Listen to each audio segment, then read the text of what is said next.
October 23rd, 1966. Olympic Studios, London. The clock read 9:15 p.m., and the air inside Studio B had grown thick with cigarette smoke and mounting frustration. Jimi Hendrix sat in the corner with his white Stratocaster, amp turned low, watching Chaz Chandler pace back and forth like a caged animal. For the fifth time that evening, Tommy Morrison, lead guitarist for the emerging British rock group Crimson Dawn, had failed to nail the intricate solo on Electric Storm, and for the fifth time his fingers had stumbled on the rapid-fire bending sequence that defined the song's climax. Chaz stopped pacing and looked at the young Englishman hunched over his Les Paul. "Tommy, mate, your timing's off. We need to call it." Jimmy's fingers tightened around his guitar neck. He had been sitting in that same corner for 6 hours, playing simple rhythm parts, keeping time for takes that never made it to completion. But something else had been happening during those 6 hours. While everyone focused on Tommy's failing technique, Jimmy had been learning the solo. Not just the chord progressions he was paid to support, but every bend, every vibrato, every subtle nuance that made the lead guitar sing. He knew he could play it. The certainty sat in his chest like a weight he couldn't shake. "Pack it up, everyone," Chaz announced to the room. "We'll try again tomorrow." The session musicians began unplugging their instruments. The bassist wrapped his cables with visible annoyance. The drummer covered his kit with more force than necessary. Another night, another incomplete recording. In the competitive world of 1966 London rock, incomplete recordings meant missed radio opportunities, and missed opportunities meant other bands would claim the airwaves first. But Jimmy didn't move from his chair. He sat there staring at the empty music stand where Tommy's sheet music lay scattered, that weight in his chest growing heavier with each passing second. 3 months earlier, Chaz Chandler had walked him through these same studio doors with a simple introduction. "Everyone, meet Jimmy. Best rhythm guitarist I've heard from the States." That was it. No mention of the lead work Jimmy had done with Curtis Knight and the Squires. No mention of the nights he'd spent crafting solos in dingy Harlem clubs. No mention of the musical conversations he'd had with his guitar that went far beyond simple rhythm support. Chaz had his reasons for the omission. In New York, Jimmy had been difficult to manage during sessions, too eager to contribute ideas, too quick to suggest alternative arrangements. Chaz needed someone reliable for the London transition, not another aspiring lead player with opinions.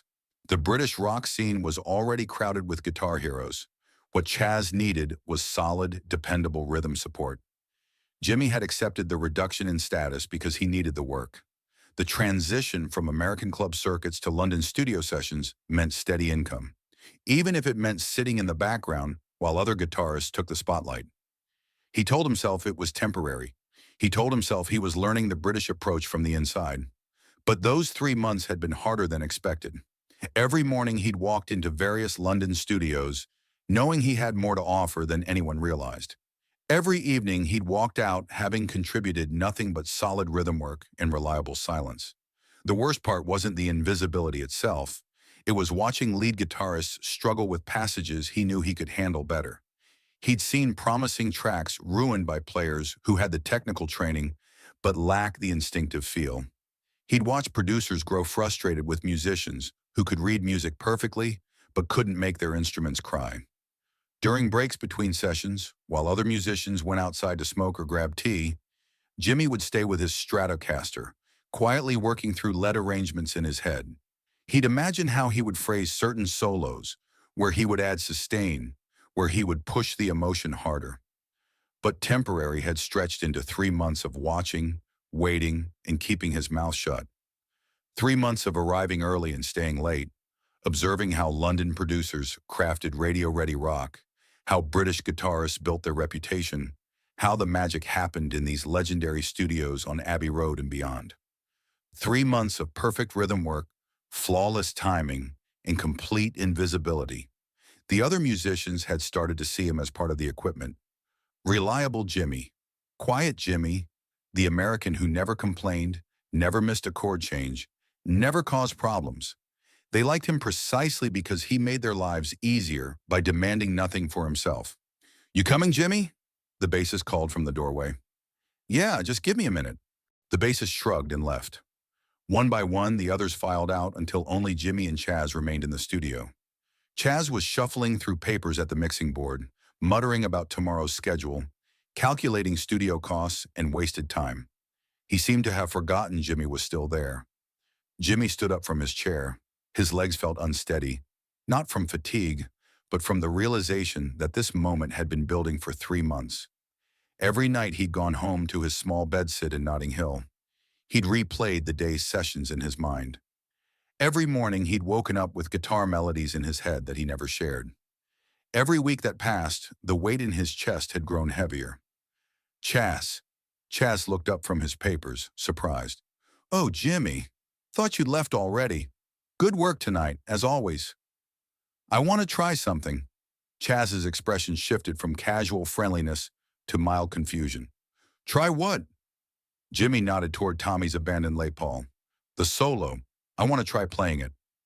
The silence that followed lasted maybe 5 seconds, but it felt like an hour to Jimmy. He watched Chaz's face process the request, saw the automatic no forming, then saw it pause as Chaz really looked at him for perhaps the first time since they'd been introduced. "You know lead guitar?" Chaz asked. "I used to, back in the States." "You never mentioned that." "You never asked." Chaz leaned back in his chair, studying Jimmy with the calculating gaze that had built his reputation for discovering talent before anyone else did. Everything about Chaz's success had come from recognizing potential in unlikely places. He'd heard something in the animals that other managers missed. He'd seen commercial possibilities in British blues when others dismissed it. But he'd also learned to be suspicious of session musicians who harbored star ambitions. In 3 months, Chaz had formed a clear impression of Jimi Hendrix. Reliable, professional, unambitious, the kind of musician who made everyone else's job easier by never complicating the process. Chaz respected that quality, even if he didn't find it particularly interesting. But something in Jimmy's voice tonight had been different. "All right," Chaz said finally, "but just once. I don't have time to stroke egos tonight." Jimmy walked to Tommy's abandoned setup on unsteady legs. His hands shook slightly as he adjusted the Les Paul's strap. Through the control room glass, he could see Chaz settling back into his chair, with the weary expression of a man humoring a child. This was it. The moment that would either validate 3 months of silent observation or confirm his place as background support for other people's dreams. He plugged in Tommy's Les Paul and felt the familiar weight against his shoulder. The amplifier hummed to life, and for the first few seconds, Jimmy just listened to that electric potential, that promise of sound waiting to be shaped. The backing track began, and for the first 16 bars, Jimmy played exactly what he'd been playing all evening. Solid, dependable rhythm guitar. Through the glass, he could see Chaz's expression hadn't changed. Still waiting to be impressed, still skeptical. But something was happening inside Jimmy's chest. The weight that had been sitting there for 3 months was shifting, transforming into something else entirely. When the solo section arrived, Jimmy's fingers found the fretboard like they were coming home. The first notes came out tentatively, testing the amp's response, feeling how the Les Paul wanted to sing. But by the fourth measure, something had clicked. The guitar wasn't fighting him anymore. It was extending his thoughts, translating his emotions into frequencies that filled the room. He played the written solo first, note perfect, exactly as Tommy had been struggling to execute all evening. Through the glass, he could see Chaz straighten slightly in his chair, but Jimmy couldn't stop there.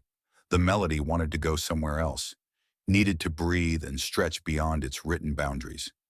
His fingers began to add small embellishments. A bend here, a slide there, tiny variations that made the familiar progression feel completely fresh. The Les Paul responded to his touch like it had been waiting for these specific fingers, this particular conversation. As memories flooded through him, his father's warnings about the dangers of a musician's life, the years of playing Chitlin circuit clubs where volume was everything, the nights in Harlem when he discovered what his guitar could really do, the solo transformed. By the second pass through the progression, Jimmy had abandoned the written music entirely. His left hand danced across the fretboard, while his right hand coaxed sounds from the strings that seemed impossible. He bent notes until they cried, used vibrato to make sustained tones pulse with life, made the guitar speak in a voice that was unmistakably his own. Chaz was on his feet now, leaning forward at the mixing board, his mouth slightly open. But Jimmy was lost in the music, finally free to show what he'd been carrying inside for 3 months of silence. Every note contained the frustration of being invisible, the joy of finally being heard, the raw power of musical truth that couldn't be contained anymore. The guitar screamed and whispered, roared and pleaded. It sounded like every blues he'd ever learned, every rock song he'd ever loved, every musical dream he'd ever had, all compressed into 3 minutes of pure expression. When the backing track ended, the studio fell silent except for the soft hum of amplification and the barely audible hiss of tape machines. Jimmy kept his eyes closed for a moment, not wanting to see disappointment in Chaz's face, not ready to return to the reality of being nobody's backup. "Jesus bloody Christ," Chaz whispered. Jimmy opened his eyes. Through the glass, he could see Chaz staring at him with an expression he'd never seen before. Not the polite interest Chaz showed to hopeful musicians, not the calculated assessment he gave to potential signings. Something closer to shock. "Where the hell did that come from?" Chaz asked through the talkback system. Jimmy unplugged the Les Paul with shaking hands. "It's been there the whole time." Chaz walked into the main studio, moving like a man in a daze. He stood directly in front of Jimmy, studying his face as if seeing it for the first time. "You've been sitting back there for 3 months, saying nothing. I was learning, watching, waiting for the right moment. And tonight was the right moment? Tonight, I couldn't wait anymore."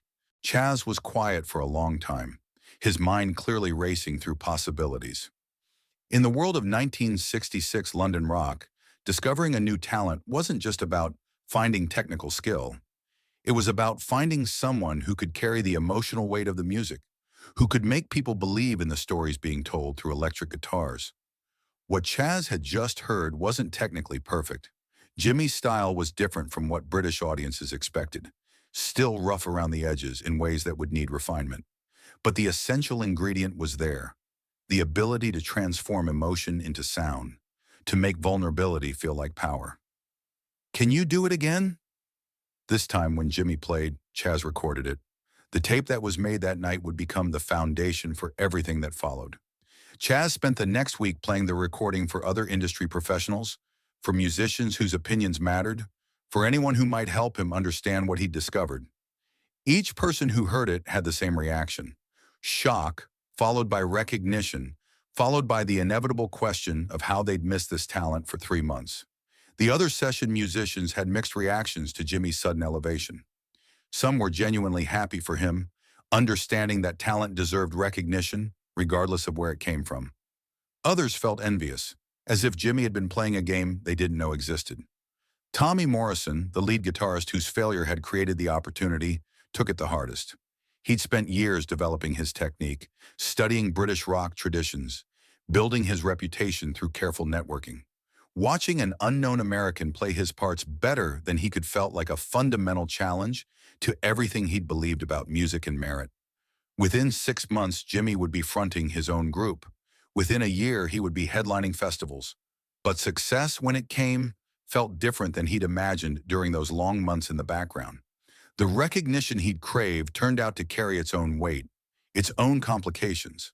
The spotlight that had seemed so appealing from the rhythm section became a pressure he wasn't fully prepared for. More troubling was the way success changed his relationship with the guitar itself. During those months as a session player, the instrument had been pure desire, the thing he wanted most to use fully but couldn't.